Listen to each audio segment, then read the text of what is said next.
दिनैनिफ्राय थाला बन्द दिनैनिफ्राय थाला बन्द हेलौ रायजो राजा नोंथांमोना दाख्लि थांनाय फेब्रुवारि 27 थारिखआवहाय पाटाबारि VCDC खौ थाला बन्द खालामनाय नुनो मोनदोंमोन। दा बे थाला बन्द खालामनायखौहाय दिनै मार्च 6 थारिख दिनैहाय अपेन खालामफिनसिगोन। दा बेनिखायनो आं बेयावहाय फैनायजों लोगोसे नुनायखाय ससे भिडिअ लानानैहाय नोंथांमोननो खोन्थानो साननानै नैबे भिडिअखौ लानाय जादों। नोंथांमोना भिडिअखौ नायलांबाय थादो। आङो दा पाटाबारि VCDC अफिस साखाथियाव दङ नै। बेनो जाबाय पाटाबारि VCDC अफिस। ओमफ्राय ओरै रायजो राजाफोर दङ गोबांनो, ओमफ्राय आंनि लोगोफोर दं नैबे साखाथियावहाय। दा नोंथांमोना नायलांबायल' थादो भिडिअखौहाय माब्रै नङा नोंथांमोना गासैखौबो बुजिजोबगोन। धन्यबाद नोंथांनि चेनेलसिम। पाटाबारिनि रायजो राजा एखेबारे बहुत सिम्पोल, बहुत मोजां। बिथांमोना आंखौनो लेंहरदों, मिलायनानै होफैदो मादो, जोंनो रावखौबो नाङा। सारानो फैनानै रायलायफैनानै माबायोब्लानो जोङो थिग जागोन। जोङो थिगैनो दं। मोनसे समाव अबेबा मोनसेखौ लानानै एसे दावराव दावसि जाबाय थादोंमोन। बे बुस्थुखौ प्रसेसआव गावसोर रायलायगासिनो, बेयो पियरलि राजनितिक। खिन्थु गासै रायजो राजाया दा डेभेलपमेन्टखौ लुबैयो। जेरै जोंना मानगोनां चिफ सार बिथाङाबो डेभेलपमेन्टनि थाखाय जबरदस्त मावगासिनो दङ। दिनै बे VCDC बादिया बे बन्द जायोबा सोरनिबा थाखै जोंनि चिफ सारनि मानगोनां चिफ सारनि गोबां दुखियाफोरनि मोजां आसनिया बे पाटाबारि ओनसोलाव जोङो प्लेन खालामनो हानाय नङा। अब्ला लास्टआव थाङै बे ओनसोलनि रायजो राजाफ्रा बन्सित जागोन। बेखौनो बयबो अनुभब खालामनानै आंजों कन्टेक्ट खालामबाय थादों रायजो राजाफ्राबो। सारा फैनानै रायलायफैयो, सारनिफ्राय जोङो माखासे खोथा मिथिनानै लानानै जों माबागोन, खुलिफिनगोन। बे ओरैनो जोंनि पियरलि टेम्परारि माबाल', बे पार्मानेन्ट नङा।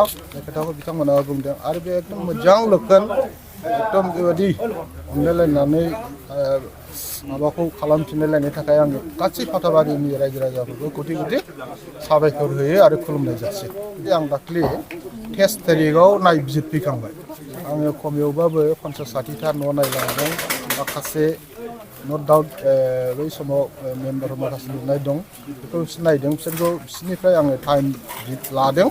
उमुक थारिखनि गेजेराव जुदि मावनानै होआब्ला नोंसोरखौ लिगेल एक्सन जालांगोन। बे लोगोसेयैनो माखासे बेनिफिसियारि गावबागाव लुनायबो दङ, बिसोरखौबो टाइम बाउन्ड मोनसे होदों। बेनिफ्राय जोंनाव मोनसे बै समाव एग्रिमेन्ट खालामनाय दंखायो। बे हिसाबै जोङो बिसोरनोबो लेगेल नटिसबो होलांदों। बे हिसाबै मावगासिनो दं। आरो मेन खोथा जाहैबाय, टारगेटआ एबार मेक्सिमाम फैदेरबाय थादों। ओमफ्राय स्पेसियेलि आंनि सिडली ब्लकआव दिनैसिमाव 24,000 टारगेट फैदों। बेयो मोनसे बिटिआर गभर्नमेन्टनिनो मोनसे ग्रेट एचिभमेन्ट। दा बे हिसाबै जोंनाव मिस्ट्रिनि मोनसे प्रब्लेम। बेवहाय आं फैनानै नुफैदों, सासे मिस्ट्रि, हेड मिस्ट्रिया 20-25था न' मावो। ओमफ्राय बियो ओरै मावलाय बेवहायनो मेक्सिमाम बिसिनि टाइमा थाङो। ओरै मावनानै बेखौ इनकमप्लिट जाबाय, ओरै मावबाय ओरै इनकमप्लिट जाबाय। बेवहाय मोनसे टाइम कनजिउमिं जादों।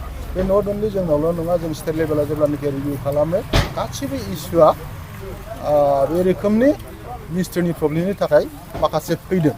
खालि मिस्ट्रिनि प्रब्लेम नङा, माखासे बिदिनो आनउइलिं माखासे थायो न' दाउट।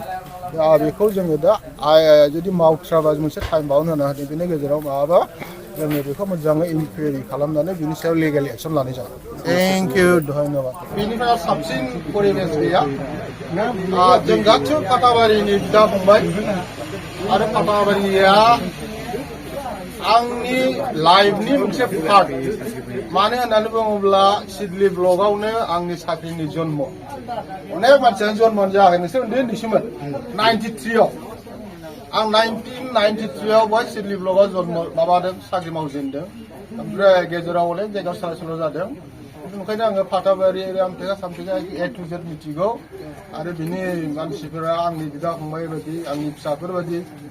आरो बे खोथाखौ खोनानानै आंबो दुखु मोनदोंमोन। दुखु मोननानै ओमफ्राय आङो जेबो खालामथ'वाखै, आयेननि बेबस्थाखौ लाथ'वाखैमोन। खिन्थु जोंहा चिफ सारनि माखासे बिराद मोजां आसनि फैगासिनो, जाय आसनिया एखे दुखिया मानसिफोरनि। बेफोरबायदि एथ' मोजां लिडार थासेयाव मोजां सारनि मोनसे आसनिसो फैगासिनो दङ। जेन' बेफोरखौ जोंनि पाटाबारि रायजो राजाफ्राबो डिप्राइभ दाजाथों, बन्सित दाजाथों। मानो होननानै बुङोब्ला VCDC माने डेभेलपमेन्टनि मोनसे मन्दिर, मस्जिद, गिर्जा।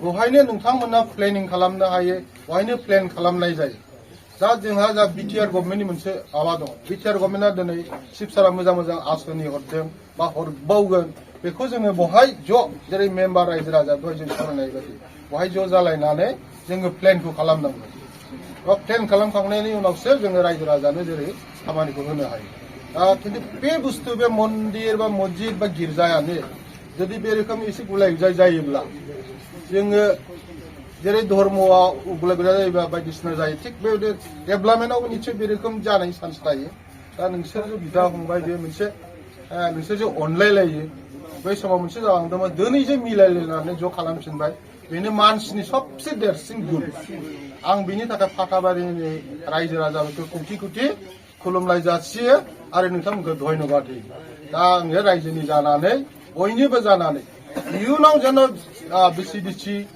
चेयारमेन मेम्बारफ्राबो दाजाथों बेनि थाखाय आं खेबसे ज'नो बिसोरखौ लानानै मोनसे वार्कशप बादि फैगोन नोंथांमोनाबो था ओमफ्राय सावरायफैबावगोन इयुनाव आरो सेकेन्ड टाइम जों बे रोखोम जाया हो बिनि थाखाय आं सावरायफैगोन थ' रायजो राजानि मददजों आरो जिहेतु अफिसा मोनसे सरकारि बुस्थु बे सरकारनि न'खौ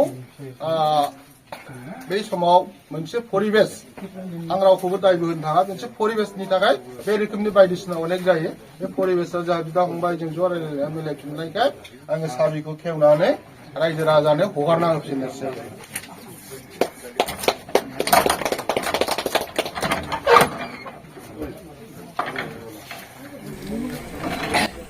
थाला बन्द जानानै थानाय फाथाबारि VCDC अफिसखौ भिडिअ सारा गावनि आखाइजोंनो दिनै थालाखौ अपेन खालामनानै होबाय जोङो दा सिङाव हाबना नायो अफिस सिङावहाय मा मा दं नोंथांमोना नायलांबाय थादो आरो दिनैनिफ्राय फाथाबारि VCDC अफिसा अपेनै थासिगोन जेबो बेफोरबायदि दाङाबाजि आरो फैबावनाय नंलिया